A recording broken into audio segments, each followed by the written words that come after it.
we finish dealing with certain circumstances, and then after that's out the way, we keep everything behind and just look forward to the future. Like me not training all the way, me not, you know, so that's what made me like. So I was supposed to have been in camp, you know, and I wasn't in camp, so it was me like, all right. It pissed me off so bad that I was like, all right, I don't even want to fight no more. Ever since DAZN came into the picture, ever since Turki Al-Sheikh and Daniel Kinahan came into the picture, there's been a very vicious competition between the DAZN side of the street and PBC, the American boxers, that they want to take over. If you have not been paying attention, ever since that time, you can barely name on two hands the number of PBC fighters that have had out-of-the-ring problems. And I do not believe, for the life of me, that they are coincidental. So, and I'll talk a little bit in more detail. I could go into the specific ones. Calvin Ford has finally opened up about his split from Gervonta Davis, sharing the real situation behind their separation and explaining what ultimately pushed him to make such a tough decision. Going through what fight, as we said, and listen to JoJo's story, you know, everybody go through something, but that's what's going to make them who they're going to be in the future. I said, one thing about me, I'm old school. I don't give people the radar that I'm looking at. You know what I'm saying? So I keep things quiet. Now that the separation is official, Calvin has finally spoken out, saying he fully respects Tank's choice and believes every grown man has the right to follow the direction he feels is best for his life and career. There we go again. That's why I don't do interviews anymore, because they always take my word and misconstrue it. You know what I'm saying? When we was talking about individuals, we wasn't talking about nobody specific, and we wasn't talking about Tank. Tank is my baby. Tank, Kenny said, out of 100, 2 of them love you. That's one of them that do love you. Tank's unexpected decision to separate from coaches Kenny Ellis and Calvin Ford caught everyone by surprise, and the drama that followed has only made the entire situation even more shocking. So what is this one? All of a sudden, Gervonta Davis decides that he is going to no longer be with Coach Calvin Ford, and Kenny Ellis, that he is going to change trainers, and the word is that he is working out with Jose Benavidez. Jose Benavidez is the father of David Benavidez, and Jose and is a terrific trainer. They got a terrific camp. David Benavidez is one of the most active fighters in boxing, one of the best fighters in boxing, despite not being put on pound-for-pound top 10s, right? But the drama was far from over. Shortly after Tank joined Benavidez's camp, surprising news emerged that Benavidez's fiancée had canceled their wedding, and the timing quickly led many people to believe there could be more to the story. Gervonta goes to camp with him, works out with him, and people now saying, okay, Gervonta is going to be in this camp. I knew it. As soon as he got in that camp, I knew that the BS was going to follow him, because the BS is literally following Gervonta Davis. So David Benavidez gets in camp with him, and all of a sudden, David Benavidez got problems with his wife. His wife is saying, I don't know about marrying you. Let me take to the social media and tell everybody that you got a problem. What is the problem that David Benavidez that she's probably talking about? She's probably talking about that booger sugar. Because, you know, David Benavidez had gotten caught on that booger sugar and had lost his belt before, right? But nah, man, don't give me that, man. I'm not buying it. Now, many fans believe one of boxing's biggest problems is how quickly people bring fighters' private lives into the drama. And that is exactly what has happened since Tank became part of Benavidez's camp. And in that, this many daggone coincidences, man. They have a plan out for these fighters, man, to interrupt their fighters, to interrupt their fights, to interrupt their lives, and to take advantage of whatever particular malady you may have. Because you cannot tell me that all of these things keep happening to the PBC or any fighter and the fighters that specifically do not bow down and sign up with Turki Al-Sheikh. Do not tell me that these scumbag people are beyond sticking their nose in your family business and trying to get people to cause problems for you. You can't tell me that this is just coincidental, man. No way, because that's not how it works. The situation keeps getting more intense. Richardson Hitchens believes Tank's biggest challenge is his own mindset. saying repeated bad decisions continue to damage every effort he makes to return to the ring.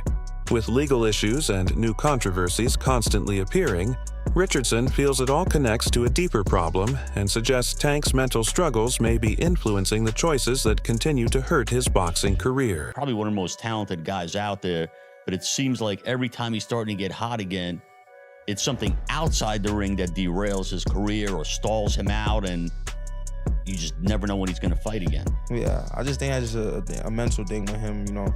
I think that he's just a kid that just probably just real emotional and just don't know how to control his anger, his emotions. So that lead him to make the wrong decisions in life. And he's getting older in age. So hopefully with age come more wisdom, and he makes better decisions, especially in this part of his career. Which he said he don't want to be in boxing too long. So this is probably the back end of his career. Speaking about the situation, Tank says certain people have intentionally stood in the way of his biggest fights and influenced choices that kept him out of the ring. He strongly denies that the problem is mental, claiming it is all about strategy and accusing others of trying to control his career for their own gain. Tank also believes many fighters only bring up his name after their own fights are already signed, simply using his popularity to attract more attention. People like other fighters, they will say it, but they know they got like 3 or 4 fights already on they already in a deal type of situation. Like, okay. They know they can, but that shit already set in stone. And they always call me out when they have a fight. You don't never see them call me out when they don't have no fight. Never. Like when they just sitting around saying, they don't never call me out. They always call me out when they got a fight lined up. All right, that makes sense. You get what I'm saying? Okay. Now go look back at it. Like you'll see yeah. Already dealing with harassment allegations and damage to his public reputation, Tank faced even more controversy after new claims connected him to the reported breakup between David Benavidez and his fiancée. At the same time, Tank accused Floyd Mayweather of trying to interfere with his career after learning that Mayweather's daughter had been contacting him on Snapchat. According to Tank, Floyd became angry when he found out, and that situation played a major role in damaging their relationship. Tank also suggested there were other issues behind the scenes, including problems with fight scheduling and decisions that he believes affected major opportunities and pressured him to stay away from certain opponents. They were saying that I was messing with his daughter off of the fact that she kept Snapchatting me. Okay. She kept hitting me on the Snapchat. So they sent it to Floyd, and Floyd bugged out. Okay. So that's what made it And you think that was a downfall of y'all career? I mean, y'all no, it was a relationship, not downfall. career. Yeah, it wasn't a downfall of my career. I mean, our relationship, because it was more things that he was doing. Like he scheduled a fight, I think, doing like your fight or something. I don't think they did it, but stuff like that. Promoting. Yeah, stuff like that. Like, Yeah. But just little stuff that people don't. Just as Tank was facing criticism for being dragged into the Benavidez family drama, even more attacks started coming from outside the situation. Bill Haney fired back with a strong message, telling Tank to stay off social media and accept that the Mayweather era is finished and Devin Haney's time has arrived. He also accused Tank of spreading false stories instead of sticking to the facts, adding even more tension to the growing controversy. Gervonta Davis, who is trying to get a fight, and quite honestly, there's a chance he won't fight this year. There's a chance he may not come back till January. There's a chance of that. But he is doing a lot of talking. And Gervonta Davis called Devin Haney's bluff and said, okay, you talk all that smack, I want to fight Big Nose. And they did, and Gervonta Davis did everything that Devin Haney and Bill Haney wanted him to do. And he was reasonable and made a reasonable offer to them for a fight. And what happens? Exactly what you can expect to happen with Bill and Devin Haney when they go through fake negotiations. As the controversy continues to grow, Tim Bradley has shared his view, saying boxing was better in the old school days when fans did not know every detail before a fight was officially announced. He believes today's social media negotiations only create confusion and make fans think major fights are already confirmed when nothing is final. According to Tim, a Tank versus Haney fight is unlikely to happen, and he says several different problems stand in the way, making his prediction even harder to ignore. Devin fuck with gets paid, man, the most money, man. Knock it off, man. That's bunk business, man. You know what I'm saying? Listen, we don't need you. Let the welfare feed you for real. You know what I'm saying? Yeah, for real. Because that's where you're going to be at in the welfare line. You keep on the people, giving them the fake fights, talking about that we done charged $57. Listen, we going to give you the best fights, and we going to get all the people in there. You know what I'm saying? Because that's what we do. And we pay the fighters. Here you go. We pay our fighters. And we give them, and listen, and we give them, we give the fans an opportunity to come in. That's that old business model that you're going to charge the fans for some fight, and then you the face of boxing because you just keep shoving it down their throat, man. The Mayweather era, that's over with, man. It's the Devin Haney era. That Mayweather shit's over with, man. As the future of a Tank versus Haney fight is still unclear, another major development has changed the situation. The WBO has ordered Devin Haney to face Keyshawn Davis and given both teams a deadline to reach an agreement. Tim Bradley also believes the growing discussion around Zuffa boxing creates even more uncertainty, warning that if Devin signs with them, he may have to give up his world titles, leaving fans waiting to see what decision he makes next. I don't believe it. I don't believe it, man. Another distraction. That's all it is. What weight they gonna fight at?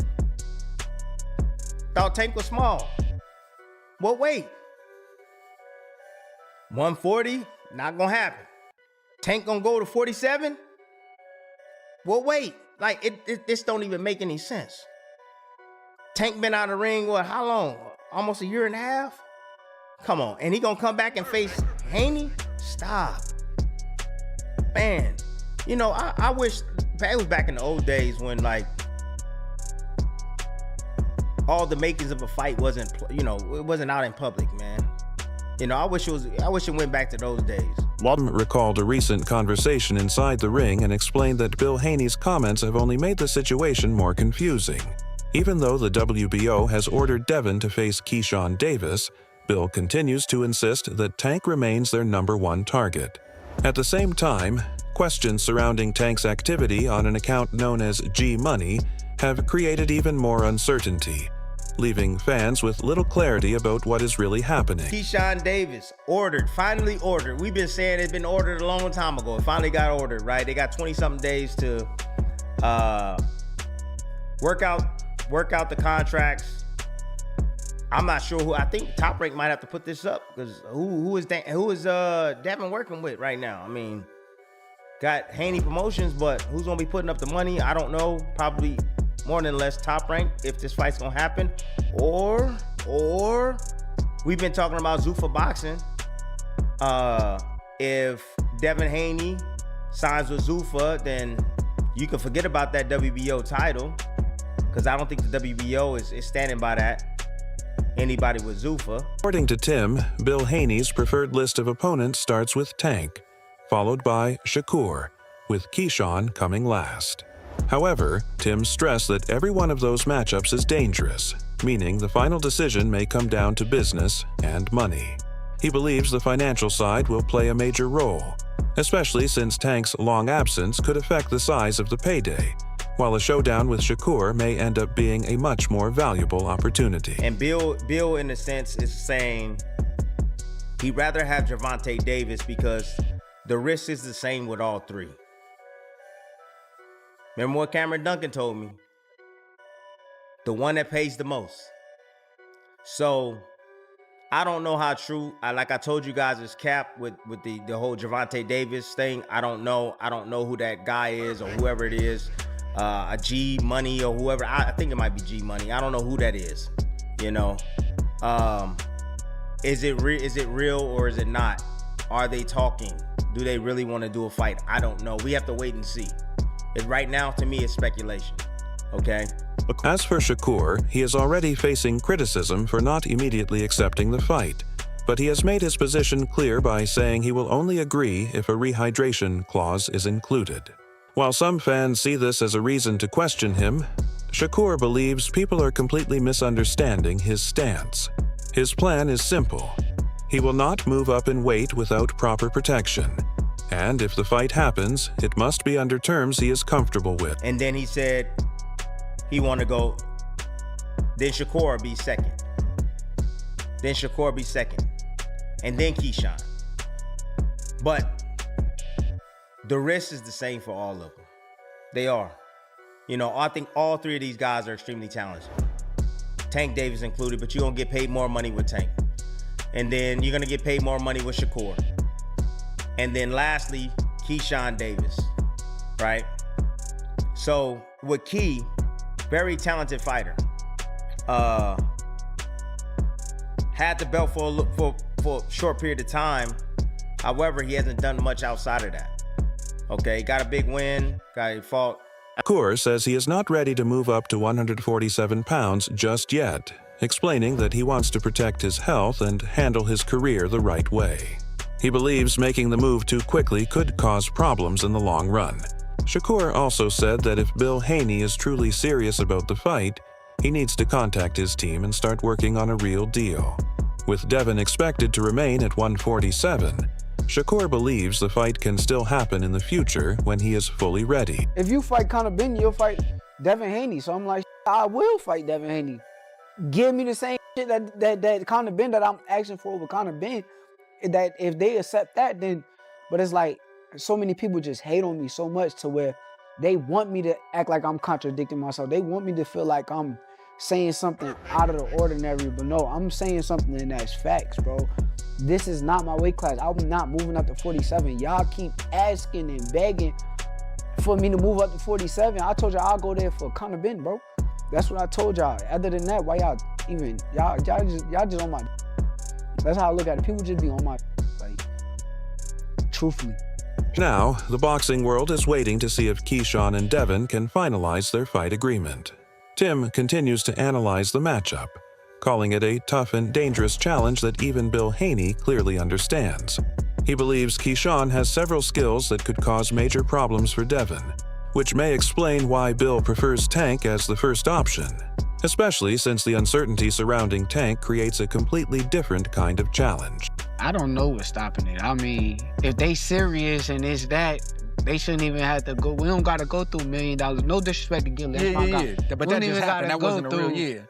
We got each other's number. Well, I don't have Devin, but Bill and Jay got each other's number. We could set this up and it could be that. But once again, this is how I look at it. If they not saying right now, let's fight, then I'm going to grow. Like, I'm still growing. I'm still getting bigger, and I don't see Devin getting past 147 pounds. I don't see him going to 154. He could really say whatever it is, but, like, I don't see him getting in the ring with no boots. Like, I don't see that. So if that's the case, I got time to get to that 147 pounds. Breaking down the potential matchup, Sergio Mora shared his view and said both fighters bring their own serious level of danger. He gives Devin Haney the advantage because he has consistently proved his critics wrong and remained reliable throughout his career, while also building an impressive resume. However, Mora believes Keyshawn Davis can be a major threat when performing at his best, suggesting that very few fighters are capable of stopping Haney, with Davis being one of the rare names who could potentially do it. It's a tougher fight, and I think Bill knows that. It's a real tough fight. You know, the thing about Keyshawn Davis is that he's so good at mid-range. So good at mid-range. Right, to inside. He's so good. And Keyshawn can be right in front of you, right?